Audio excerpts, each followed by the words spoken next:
an animal, talks like an animal, must be an animal. Come hear the animals, talking animals, talking animals.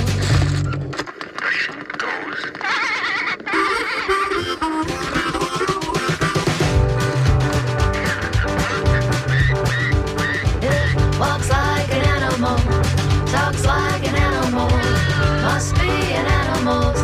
Come hear the animals, talking animals, talking animals.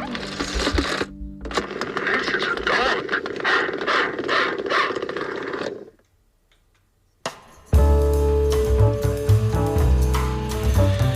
Good morning. This is Talking Animals on WMNF. I'm Duncan Strauss, and my guest today... Hold on one sec, sorry. On today's show is Kirk Johnson, Sound Director of the Smithsonian National Museum of Natural History.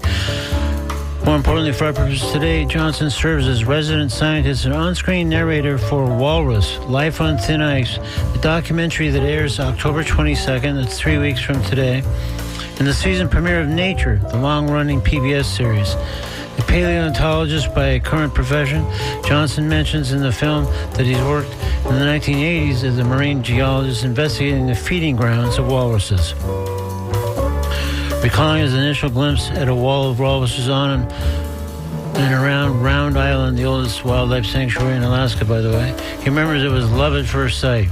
That affection is apparent throughout the doc, which is fundamentally an exploration of the impact of climate change on walruses, particularly shrinking sea ice, given the way they rely on that ice for feeding, breeding, and more. Walrus Life on Thin Ice definitely cobbles together an illuminating profile of the animal, including that walruses have air sacs in their throats that enable them to sleep while floating on the water. Some walruses can and do eat 5,000 clams a day. And in tracking the story of rehabilitating an orphan walrus calf dubbed Little Miss Walrus, it turns out there are only 4 permanent facilities in the U.S. that house walruses, and one with the largest population of these tusked mammals is SeaWorld Orlando.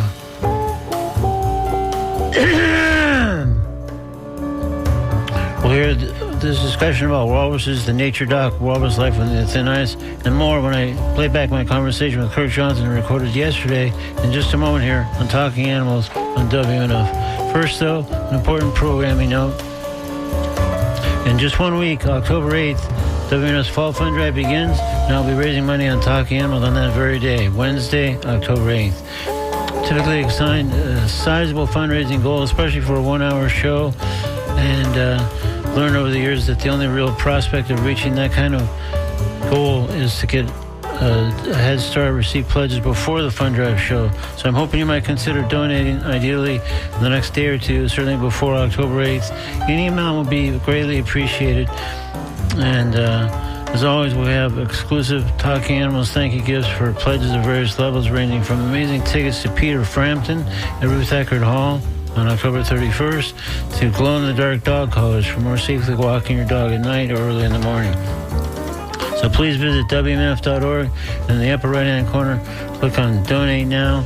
Just follow those prompts, and then when there's a drop-down menu, please try to select Talking Animals TLA so that our show is credited with your donation. Thank you so much.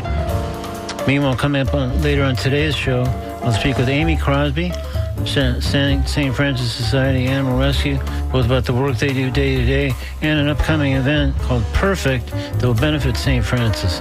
Perfect involves a night of live music, comedy, dance, improv, and a costume party November 1st at the studio at the Carrollwood Cultural Center.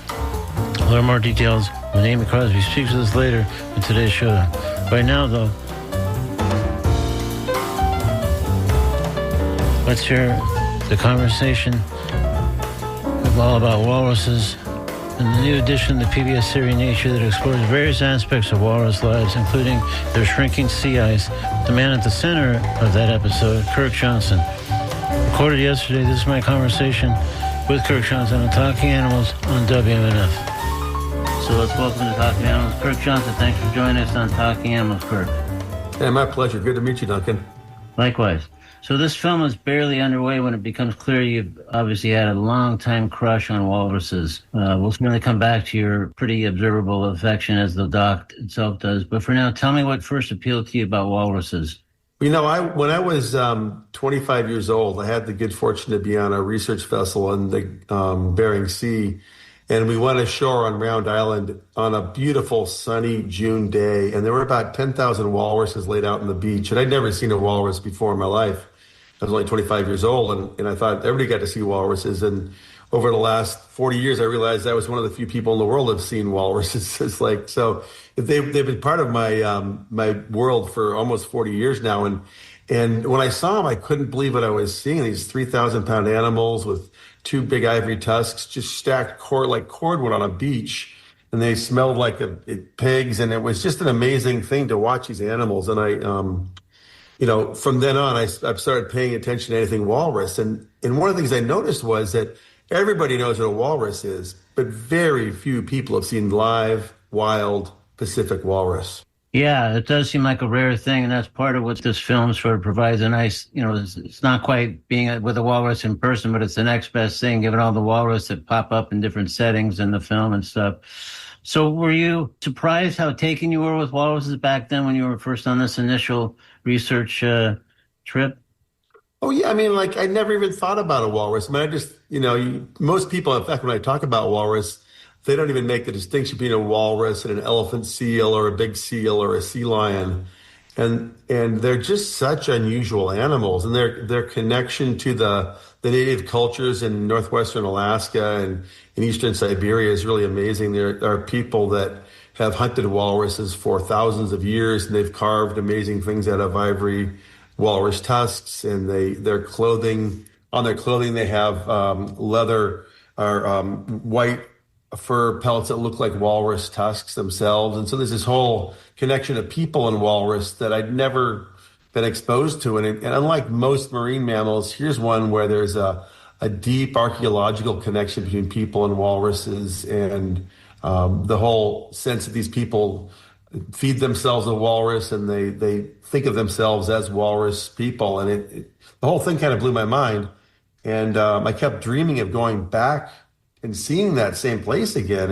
And this PBS show gave me the chance to do that. And in the intervening 40 years or so, I learned a lot about walrus, did a lot of research on them. And they're enigmatic, wonderful, really cool animals that come together in vast herds. And it kind of reminiscent of the herds of bison that used to be on the plains. So you have these herds of literally tens of thousands of 3,000-pound animals. And it's just a wildlife sight to behold. So even as you were kind of pursuing a path towards paleontology, you sound like you were always had your hand in the walrus world, as it were. Yeah, what happened was I was a college senior and I wanted to be a paleontologist, but I'd gotten an internship at the U.S. Geological Survey, and I gave first choice paleontology, second choice marine biology or marine geology because you had to make three choices. And I got picked up by the Alaska branch of the U.S. Geological Survey and spent 2 years doing research on the Bering Sea and the animals that feed on the seafloor. So there's not just walruses that feed on the seafloor, but also gray whales feed on animals that are in the seafloor. So this whole idea that big marine mammals are actually sucking up food from the bottom of the ocean was also new to me. And it gave me a really cool couple-year run in the science of marine geology and marine mammalogy and marine biology. And then I went back to being a paleontologist for the rest of my career. So it's always been sort of a sidelight, but a really cool one. Yeah, it's interesting because when I first was hearing about the film and reading a little bit about it, I thought, okay, paleontologist, walrus, not to mention one that oversees one of the nation's largest natural history collection, that may or may not shout, here's the guy to anchor your walrus film. But that's because I didn't know about your background and your long-standing kind of almost like a side pursuit as you pursued your initial primary career in paleontology. Yeah, it was sort of like a nice little sidelight. And of course, what happens on later on is there's a whole fossil story of walruses as well. So the two things do kind of dovetail together. And in the show, we end up looking at fossil walrus from San Diego, which is not where you'd expect to find a fossil walrus.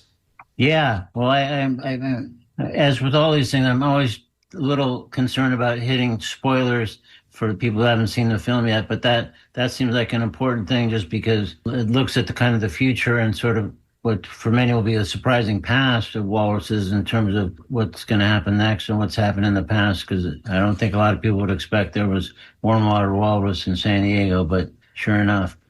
There they So, are. so this is Talking Animals on WNF. I'm Duncan Strauss.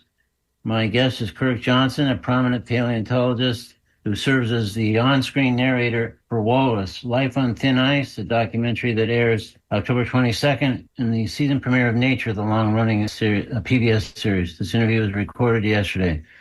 So for years, we've heard and seen various concerns expressed about polar bears and diminishing ice. But to what extent do you feel walruses are flying under the radar when it comes to those similar kind of concerns? Very much so. The walrus is distinctly an ice animal, and the way it works is they use ice floes to float around in the Bering Sea and the Chukchi Sea, and they can rest and sleep on the ice, and then they dive down to the seafloor, which is usually not that deep, anywhere from like 20 feet to a couple hundred feet, and find the clams as their primary food source, or clams in the seabed.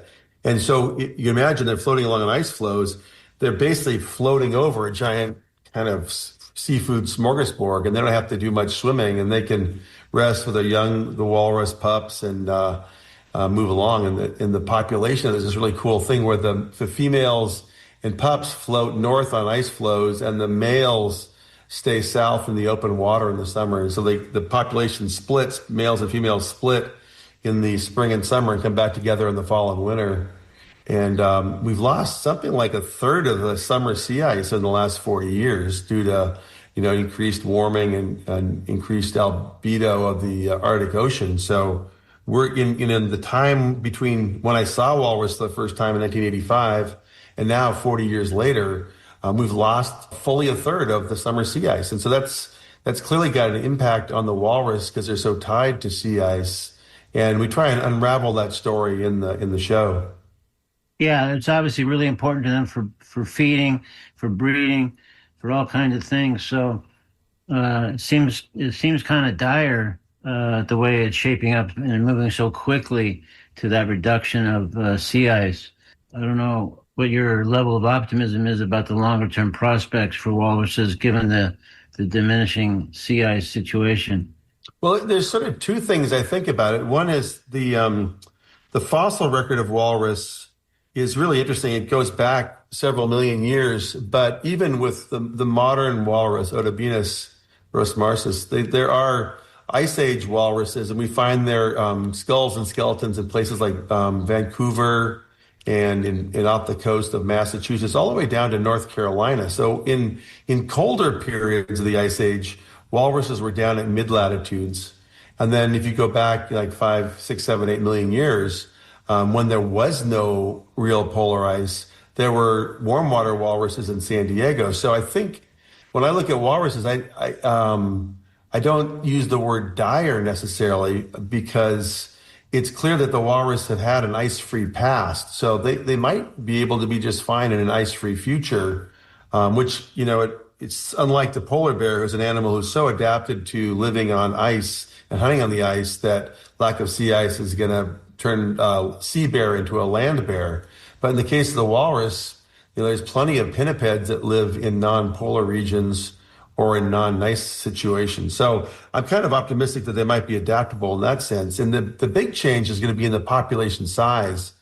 And what we're seeing now is these immense gatherings of walrus hauling out on beaches. And there are places in the coast of Siberia now where there are many tens of thousands of walrus in one single beach. And so there's a couple things. One is that back in 1985, we estimated the walrus population at about 250,000.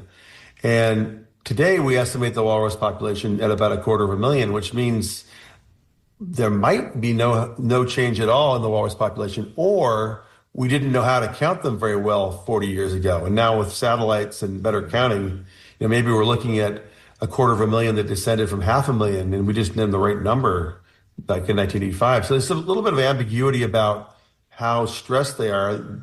They are hauling out on beaches a lot more, which creates a lot of infant mortality because the big 3,000 males can easily crush a 100-pound pup. Really, But just by accident, kind of rolling over on the yeah, yeah. I pups. mean, some of the scenes in the show show you these just vast beaches full of, the big adult males and the big moms, and then these little tiny babies are like, imagine taking a toddler to a sumo wrestling match or something like that. It's not even a fair fight. Yeah. Well, that's yeah. The tracking the walrus population seems like it. I guess what you're saying is it might have been more imprecise than people realized, or is it improbable that it really hasn't changed at all from that first survey or population count in 1985? Well, it seems improbable to me that it hasn't changed. I agree with you on that one. So I kind of am assuming that there was a higher population then, and we just didn't have the ability to count them because, now we can count walrus from satellites. You can actually pick out individual walruses, and they've been using walruses in captivity at SeaWorld in San Diego to measure walrus body shapes to be able to identify them with satellites. So it's in many ways easier to count them now. You might get a more accurate count. On the other hand, there's still an awful lot of walrus up there. And I Yeah. look at them, and I think the analogous thing for me is that the bison of the Western Plains that went from many millions in their population in the 1860s, 1870s. By 1883, they're almost entirely gone. So we do know that polar animals do go through crash and burn cycles where they mate up and have lots and lots of babies and then get large population sizes and then crash because the resources are also on sort of a boom and crash cycle. That's been documented for caribou and things like that. But the walrus question is still, I think, sort of open for debate and really interesting.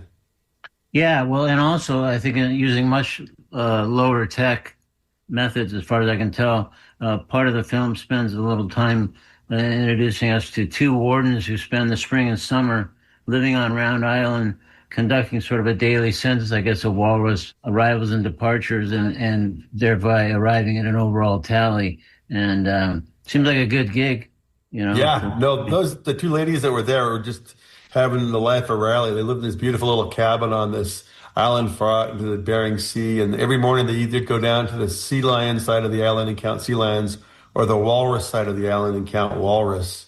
And they just seemed to be kind of in this state of bliss, and it was really fun. We spent a week there, actually camped out on the shores in awful weather, but Oh, yeah. boy, waking up in the morning, I was camped on a little tent platform about 40 yards from the edge of this cliff. And in the morning, the walrus would wake me up with their noises and the amazing sounds they make. Yeah. Well, are they using kind of just compared to what you described before about the sort of increasingly high tech methods available? Are they using just like their own just sort of spotting of walrus or sea lion, as case may be, to arrive at their count?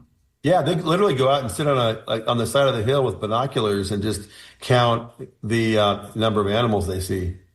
And they do have a couple of fixed cameras as well. And I think some of those there's those cameras you can go watch wildlife on. There is a Round Island walrus cam, and that's an amazing thing because it's almost like being there. And so on really bad weather days where they can't get out to the overlooked places, they'll work off the cameras. But they do a daily tally of both the walruses and the sea lions. And it's pretty amazing because they come and go with some great frequency.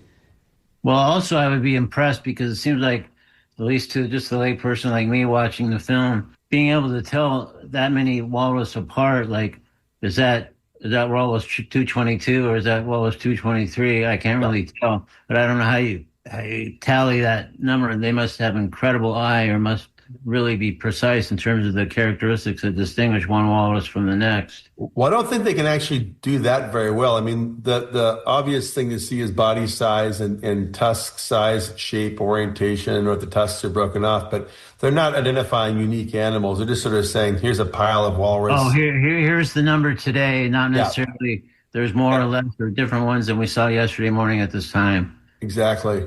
I got you. Okay.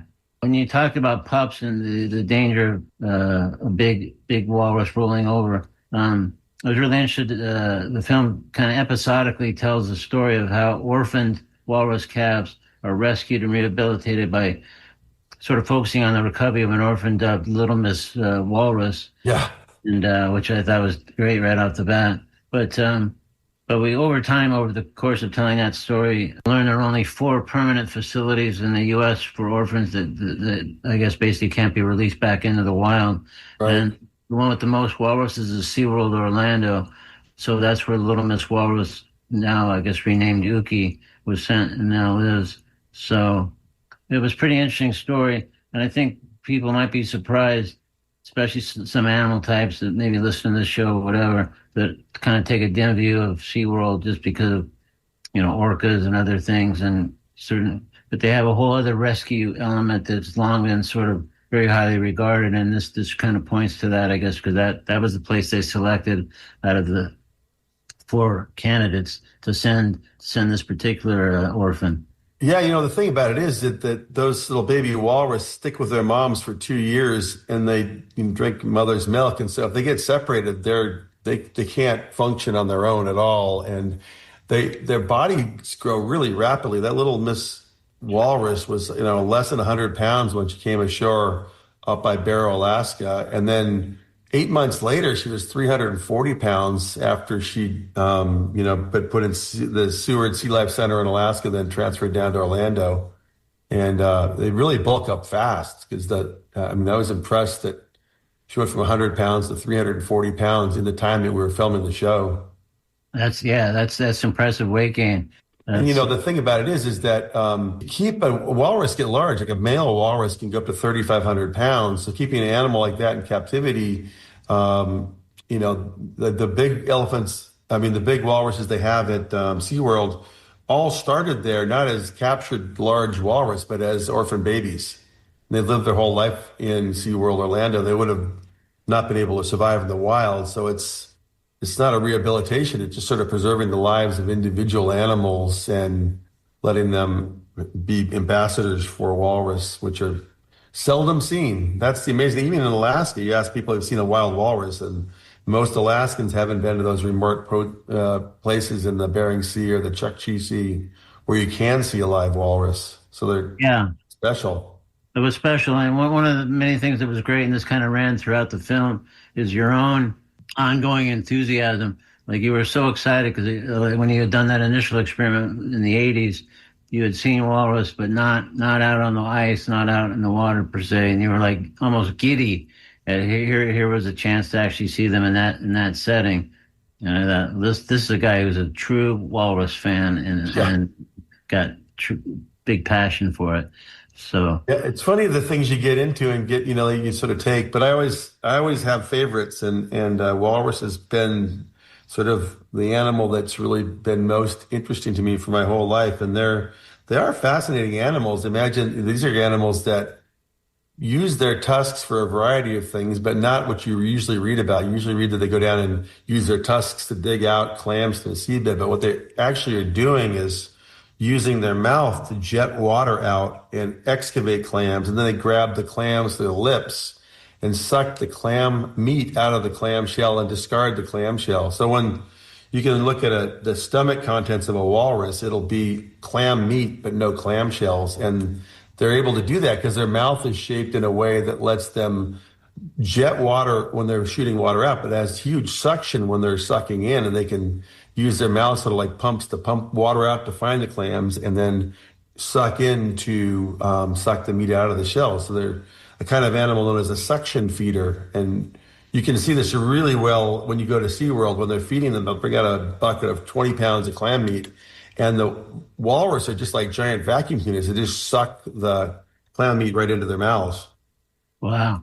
Well, that one of the things that since we're on the topic of clams, these guys really love their clams. I mean, I know some people who truly love clams, but I'm pretty sure few of them have ever consumed 5,000 clams in a day, the way I guess walruses routinely do.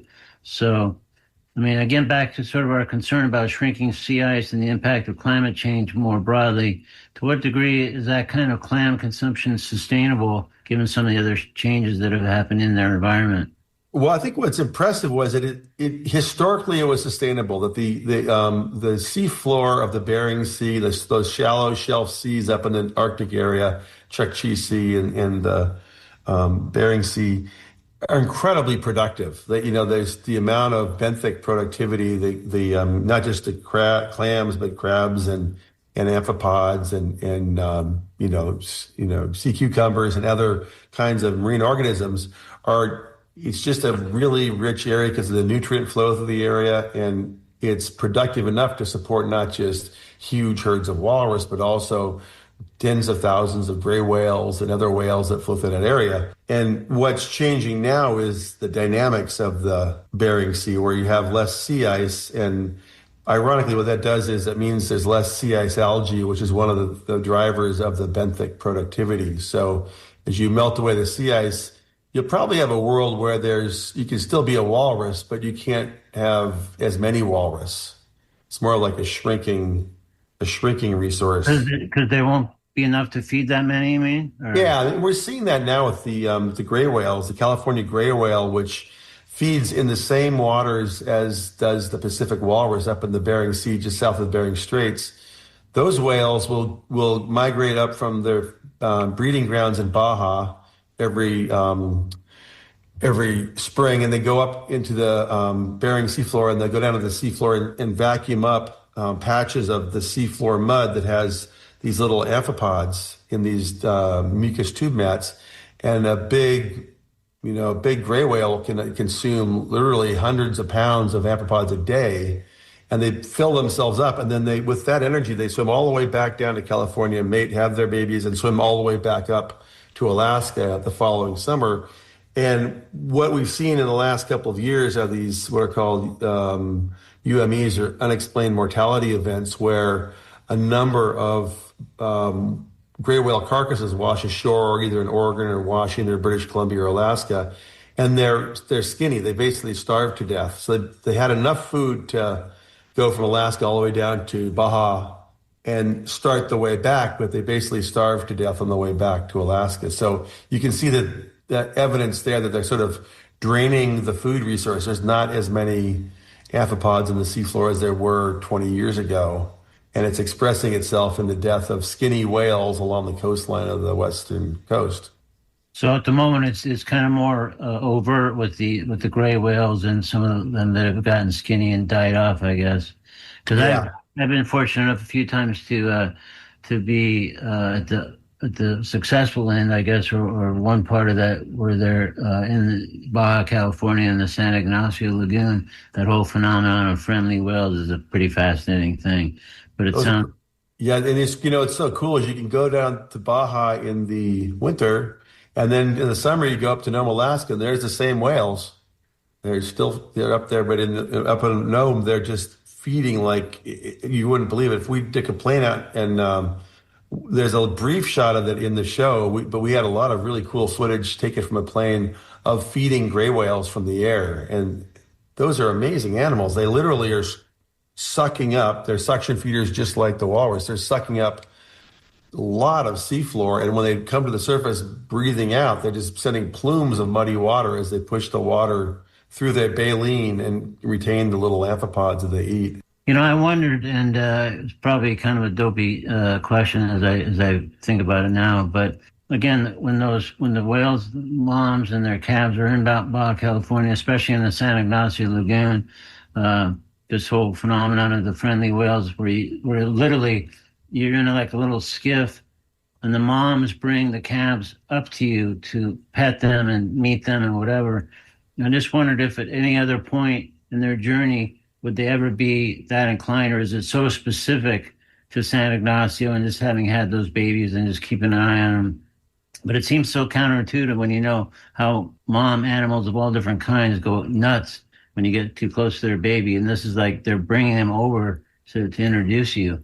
And I just wondered if there'd ever be a situation where they'd be outside of the lagoon where they might be similar. When we were doing research on the gray whales, we did a lot of work along the coast of British Columbia, because some of the whales do stop and do a little bit of bottom feeding along the ways. And there's no great big patches of amphipods like there are in the Bering Sea, but along the coast of Vancouver Island and the west coast of Washington State. You do see these whales poking along the coastline and feeding in shallow waters. And you often see gray whales right up against the edge of the surf almost. They're in super shallow water. That makes them one of the more visible whales. But my recollection is they were never as friendly there as they were down in Baja. And there must be something about the calves are young. They're just being sort of brought into the herd and doing things that are unique. And I've watched probably as you as well the increase of orca attacks on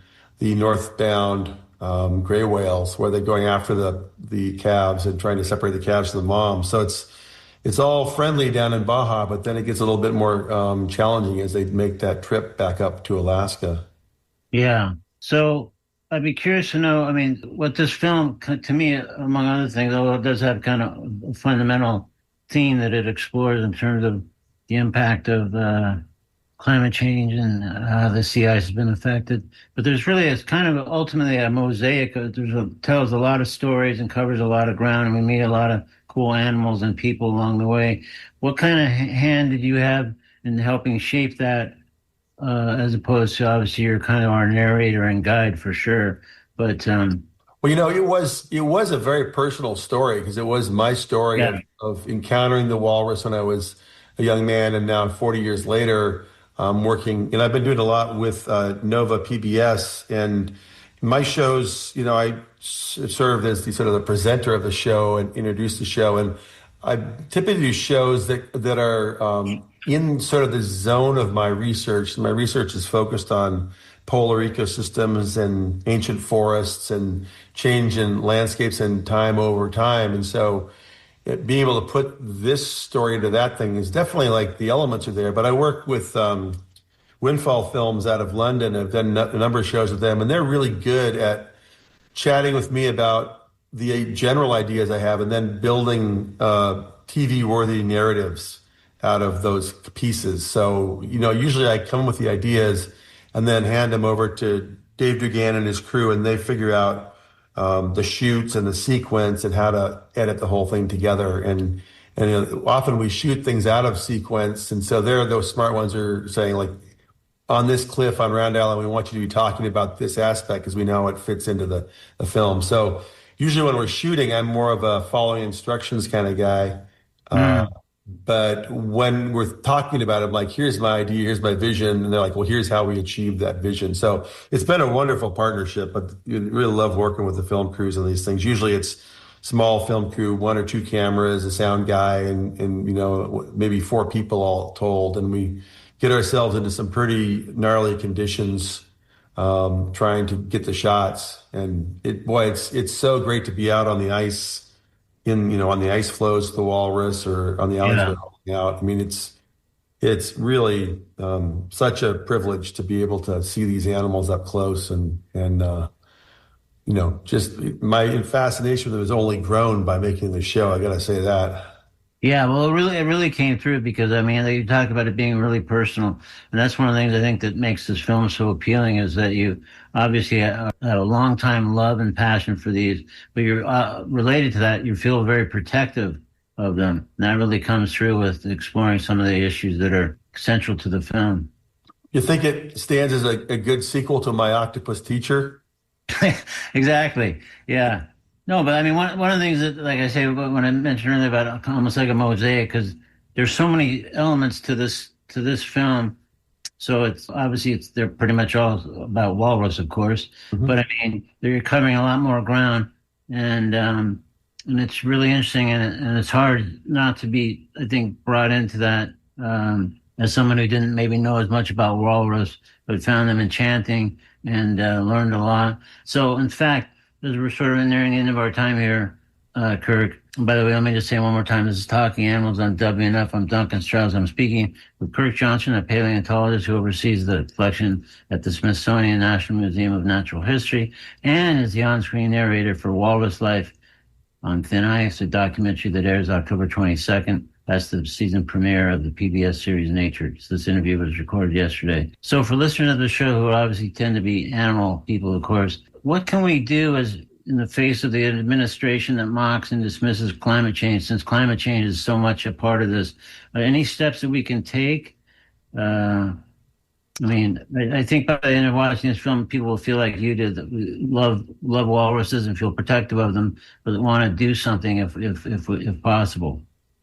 Well, I think that the real answer is that, the world's a complicated and wonderful place. And that's what we strive to do at the Natural History Museum, is to tell the millions of stories that make our planet what it is. And I do really feel that the very first step is awe and wonder, and the second step is kind of like melding yourself to a love of the natural world. And then every place is different, every solution is different, but I always think that the work I do, I hope to help people increase their awareness and love of the natural world. And then there are thousands of things that everybody can do in their own, wherever they live, to help steward the planet and realize that the wild world is still out there in an increasingly populated planet with myriad different challenges to wild animals. The fact that we can shoot a film in Alaska and see thousands of walrus still gives me a lot of hope. And I do think that as in my deep time perspective, watching animals wax and wane over the millions of years that they've been on the planet, is that as climate changes, animals do adapt, and evolution and adaptation happens at a very fast rate. And even when we're having rapid climate change, you'll see rapid adaptation. And we end the film with a pretty positive note, I think, because it shows that there are many ways to think of these things. And ultimately, I think television is a great way to get people thinking about what's out in the planet. And there are, not to give you a specific answer to your question, but just to say that there are lots of ways that people can be advocates for nature. And I think that's so important. And that's one of the reasons I love doing television, is that people get to the sense of going to themselves, but, know that these animals need supporters. Yeah. And it's great, because even if you're already kind of an animal or nature person, there's an opportunity to connect in a different way with, like, in the wake of the walrus film. It's like, I always kind of liked walruses and thought they were kind of cool looking, but I didn't know anything about them until this film by comparison. So I feel like that was the goal. I'm glad it worked with you, at least. For sure. Well, that's one. Yeah, we're keeping excellent. Yeah. So one last question. This is actually off topic, Kurt, but in that you're someone overseeing a major Smithsonian museum, I'm pretty curious to know how you felt when the president announced it would review the Smithsonian's exhibitions and might seek changes to certain content. How did you react, and what about your colleagues? Well, I'm quite confident in the Smithsonian's ability to be a persistent part of our nation. We're the nation's first investment in science. And, the key thing about the Smithsonian is we exist for all Americans.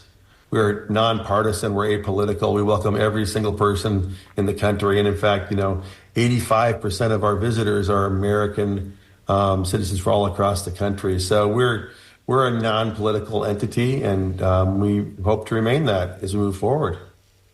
All right. Well, that sounds good.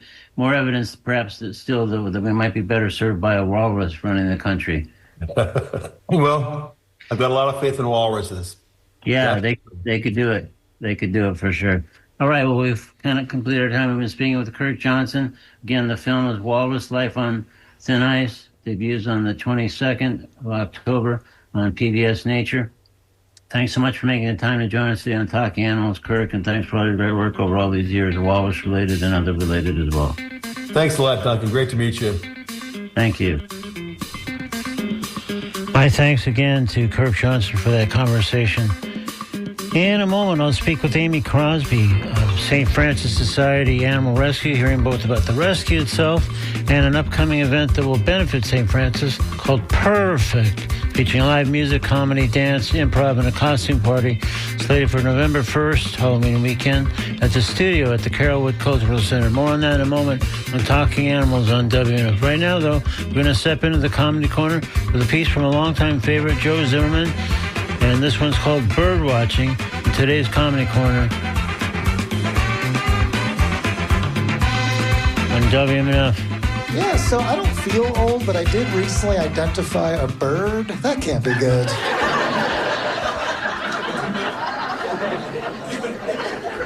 Is that a whippoorwill? Why do I care? And why do I have binoculars? My bird book says it is a whippoorwill. Yes. Got it. Good thing I've been studying. Yeah, I got into birding over the pandemic. I went down to Central Park. At first I did it ironically. I was like, I'm so stupid. Got too much time. 2 hours later, I'm like, Martha, look at that owl. She's like, that's a robin. I'm like, I'm new. But that is beautiful. And I actually met a professional bird watcher. He gives birding tours. I said, that sounds like a fun job. And he goes, well, you get a lot of egos. In bird watching? And he told me guys will brag about how many birds they've seen. And the best part is how they verify they've seen a bird is they just say that they did. It's an honor code, so I've seen every bird. Prove I haven't. Oh yeah? Where'd you see the cinnamon-breasted toady tyrant? Denver. They only live in Tasmania. Yeah, I was surprised. I was like, weird, here? Check. But then I realized you could have more fun with an arrogant birder if you went too low with your number. They're all bragging. You're just like, that's cool. I've only seen 2 birds. Well, you've seen more than 2 birds. I wish. It's just been pigeons and crows for me. How long have you been birding? 4 years. So bad at it. I've seen chicken nuggets, if that counts. Have a feeling it doesn't. PETA is trying to remove animal violence from figures of speech, and they want us to stop saying kill 2 birds with 1 stone and start saying feed 2 birds with 1 scone. Which is so cute, and I can almost see that making sense. I want to just implement it with no context. Hey, while you're getting gas, could you grab some milk too? Feed 2 birds with 1 scone.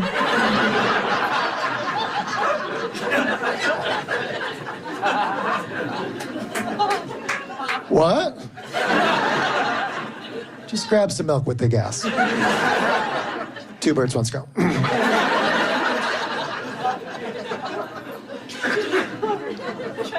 But I happen to know most birds are gluten intolerant, so you could actually feed 2 birds 1 scone and kill 2 birds with 1 scone.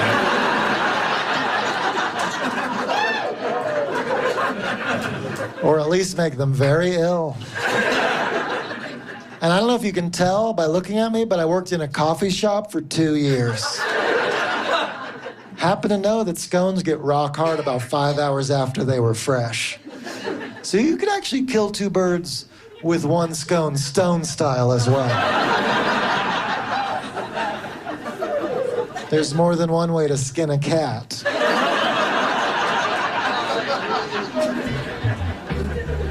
When it comes to killing multiple birds with singular pastries. That was Joe Zimmerman in today's Comedy Corner with a piece called Bird Watching, taken from a club appearance in Denver a while back. Now it's time to talk with Amy Crosby about St. Francis Society Animal Rescue and an upcoming benefit event that's going to serve them as well. Let's hear more about both by welcoming Amy Crosby to Talking Animals on WFM. Good morning, Amy. Hi. Thanks for joining us on Talking Animals this morning. Great. Thank you for having me. Sure. So let's start with maybe an overview of St. Francis Rescue Animal, St. Francis Society Animal Rescue. Yes. Its history of it and mission and, that kind of thing. Sure, yeah. We've been around since 1997, and our mission is to save the lives of sick, injured, and stray cats and dogs in Tampa Bay. We have a very robust foster program where we placed over 1,700 animals last year. And in addition to that, we help prevent cat overpopulation by doing something called trap, neuter, return, where we sterilize the stray cats in the neighborhood and then return them to feeding colonies. And we spay, neuter, and return about 1,500 animals a year, all to help prevent animals from being born and ending up in shelters. Wow, those are big numbers in both cases, the fostering numbers and the TNR numbers. That's a lot of work. How big a crew? I know this is all pretty much, if I'm not mistaken, volunteer oriented. So how many people are working to kind of achieve those results? Yes, we are a foster-based program. We don't have a shelter. All the animals live in our homes until they're put up for adoption, and then we use some local stores just for the weekend to get them adopted, but they all live in our homes. And we have about over 200 active volunteers right now. That's great. And we do serve a very wide area. We are all the way from Pinellas County, St. Pete, all the way up to Newport Richey area, and all the way out to Brandon, Riverview, and Gibsonton. Wow, you're blanketing the area, Amy, it sounds like to me. Yeah. We are doing our best to help stop the cat and dog overpopulation and help those poor stray animals. Yeah, well, it sounds like, again, whatever you're doing, it sounds like it's very effective given those numbers. So there's no facility of its own, as you note, but I guess you use stores, pet stores. Is that how the animals that get adopted out that have been fostered? Yes. You have a website, so you can come look at animals on our website, and some people will let you come to their homes to see them. But we do also operate in 3 different PetSmart stores. We're at the PetSmart in South Tampa, the one in Brandon on Causeway Boulevard, and also the one in Citrus Park Mall. In addition to that, we're at 2 different Pet Supplies Plus, the one in St. Pete and the one in Land O'Lakes, and at 2 pet supermarkets, one in Brandon, one in Ruskin, and we also work out of the Petco in Carrollwood. So we are usually there on the weekends with live pet events, and some of these stores have built-in kennels where we're able to keep animals for quite a few days where people can go meet them in person. And all that's listed on our website. Well, that's fantastic. And that sounds like quite a few outposts where people can go and meet some cats and hopefully take one home. Yes, that would be great. They all have an opportunity for you to meet the kitties. We kind of match a good one to what you're looking for. And then there's usually a space there where you can sit down and have some playtime with the cat, too. So you can make sure there's a good connection there. So, Amy, let me ask you this. When all is said and done, is St. Francis Society Animal Rescue really more of a cat rescue, even though it seems like you're open to helping dogs as well? We do a lot more cats than dogs, only because the need is greater, but we do place a lot of dogs as well, and they are also kept in our foster homes. We do about 15 to 20 dogs a year as well. They are not at the stores, though. None of the stores in this area allow us to have dogs there, at least our rescue. So at the stores, we mostly have cats. But all of our dogs are available on our website, and you're able to meet them in person as well at the foster's home where they're staying. Well, that sounds great. And what if somebody hearing this said, hey, I'd like to join the ranks of those volunteers, sound like you're doing good work. How about someone get involved, or just even if they wanted to financially support the work of St. Francis Society Animal Rescue? We would totally welcome any of that. We go through, as you can imagine, quite a bit of cat food every year and a lot of kitten food. The best thing to do is to go to our website, which is stfrancisrescue.org. And on there, you can fill out an application to be a volunteer. And we need volunteers to be fosters, of course, but we also need people to help us at the events at stores. We also have people that just do transport for us. They're sort of like an Uber for kittens. If you like to drive in the Bay Area and want to help us get animals to their intended targets, that would be great. And also there's ways to donate and help us out. We have an Amazon wish list where you can donate food directly to us. And we're always open to, cash or monetary donations as well. Well, that sounds great. And I like the idea of being an Uber for a cat. That sounds like a good gig. So, well, speaking of other ways that help kind of support the operation, let's talk a little bit about this upcoming event, Life Amplified Perfect. Tell me a little bit about that. Yeah, so Life Amplified has generously donated their services to have an event for us on November 1st. It's going to be at the Carrollwood cultural center, and it's from 8 to 10 p.m., and they have lined up an amazing event with all kinds of things. There's going to be photos of adoptable cats that you can look at and adopt. We're having live singers from different Bay Area stages.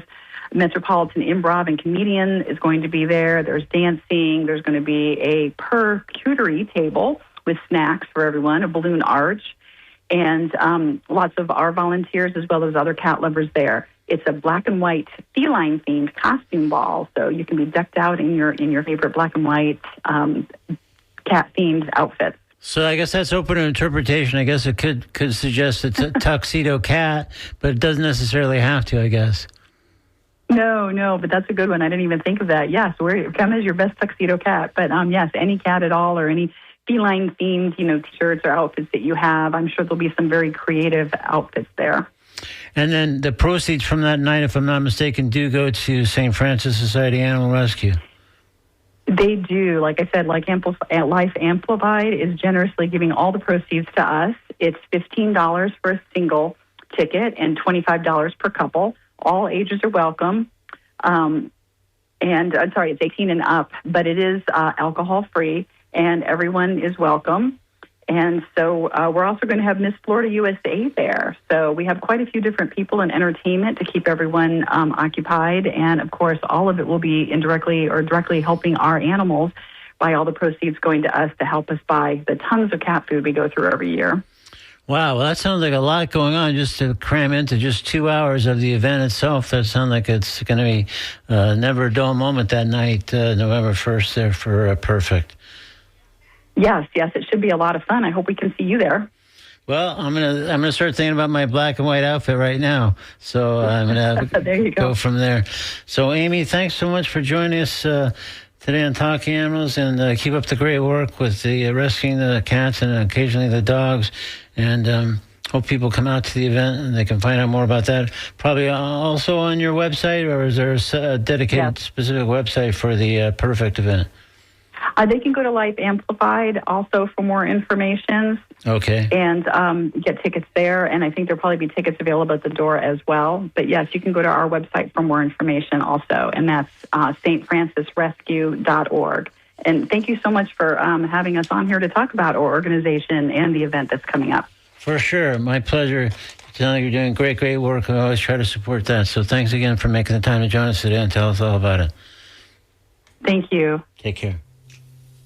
Bye. Bye-bye now. Coming up on WNF, it's The Conversation, the great show hosted by Mario Nunez and Joe King Carter.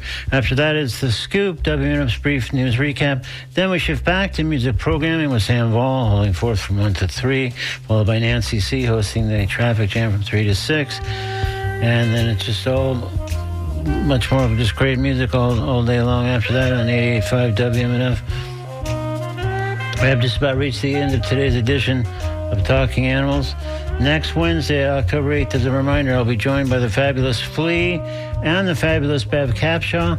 We'll be raising money for WNF that morning, trying to reach the giant goal Talking Animals has been assigned. So please help us get a head start. While you're thinking about it right now, maybe just make an early pledge. Go to WMNF.org. Just follow the prompts for donating. Just please be sure to designate that your donation goes to TLA Talking Animals. There's a drop-down menu and you'll see TLA Talking Animals. So that would really be a huge help. Just give a running start. Either way, I hope you'll join us next Wednesday because we'll have a lot of fun, some great music and some comedy. And again, I'll be Flea, Bev, and myself trying to raise money for WMNF that day. So meanwhile, I also invite you to visit TalkAnimals.net for audio archives of every show we've ever done, and Apple Podcasts are there too, as well as on other podcast platforms, and links to our social media pages, etc. All that and more is at TalkingAnimals.net. So, thanks again for listening today. Stay tuned for conversation and more great programming after that. Again, we're going to switch back to music with Sam. So, have a good week. Be kind to animals. Be kind to others. Be kind to yourself. This is Talking Animals on WMNF Tampa, Brandon, Clearwater, Largo, Weeki Wachee, and beyond. We'll see you next Wednesday here at 11 a.m. on Talking Animals on WMNF. Stay tuned for the conversation coming up momentarily after NPR News headlines. Thanks so much. Take care.